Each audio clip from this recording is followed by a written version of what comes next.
Friends, welcome back to my channel Andy scoop kitchen. இன்றைக்கி நம்மளோட சேனலில் ரொம்ப குயிக்காக ஹெல்த்தியாக பண்ணக்கூடிய ஒரு ப்ரோட்டீன் ரிச் பிரேக்ஃபாஸ்ட் ரெசிபி தான் பார்க்க போகிறோம். என்ன அப்படின்னு பார்த்தீங்கன்னா, பாயில்டு எக் வச்சு சாலட். ஸோ இது ஆஃபீஸ் போகிறவங்க ரொம்ப குயிக்காக பண்ணணும் அப்படின்னு நினச்சிங்கன்னா, இதை ஜஸ்ட் 5 மினிட்ஸில் இந்த ரெசிபியை ரெடி பண்ணிடலாம். இதை எப்படி செய்கிறது அப்படிங்கிறத நம்மளோட வீடியோவில் பார்த்துடலாம் வாங்க. இப்போ இந்த சாலட் பண்ணுறதுக்காக ஒரு வேக வச்ச முட்டையை எடுத்திருக்கேன். நல்லா க்யூப்ஸாக சாப் பண்ணி எடுத்திருக்கேன்.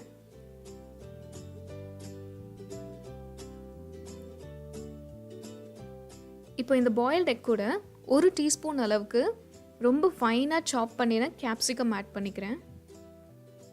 2 டீஸ்பூன் அளவுக்கு ஸ்ப்ரிங் ஆனியன்ஸ் ஆட் பண்ணிக்கிறேன்.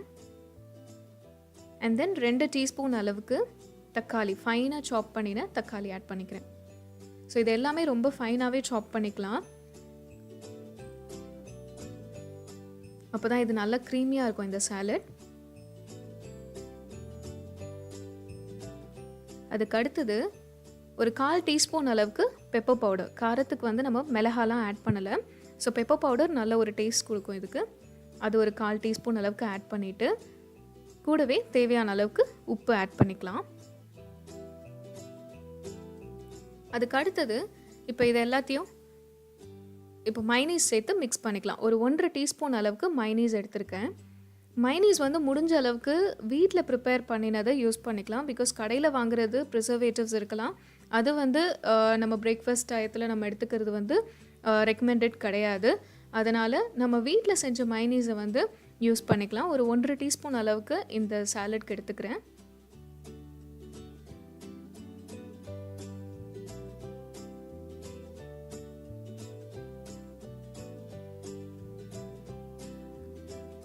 அதுக்கடுத்து மைனீஸ் ஆட் பண்ணிவிட்டு இது நல்லா மிக்ஸ் பண்ணிடலாம்.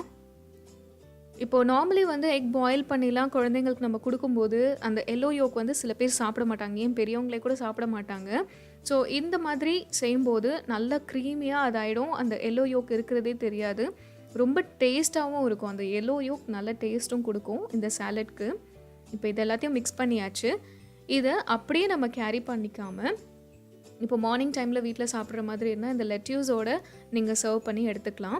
லைக் இதை அப்படியே அந்த லெட்யூஸோட ரேப் பண்ணியும் சாப்பிடலாம். ரொம்ப நல்லாயிருக்கும்.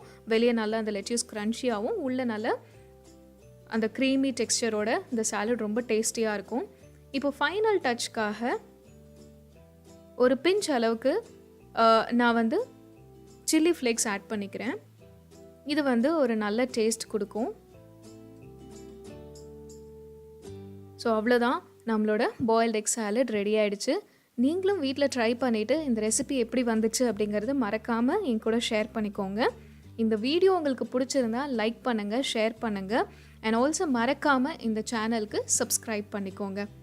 ஸோ நெக்ஸ்ட் இன்ட்ரெஸ்டிங் ரெசிபியோடு உங்களை மீட் பண்ணுறேன். அது வரைக்கும் பாய்.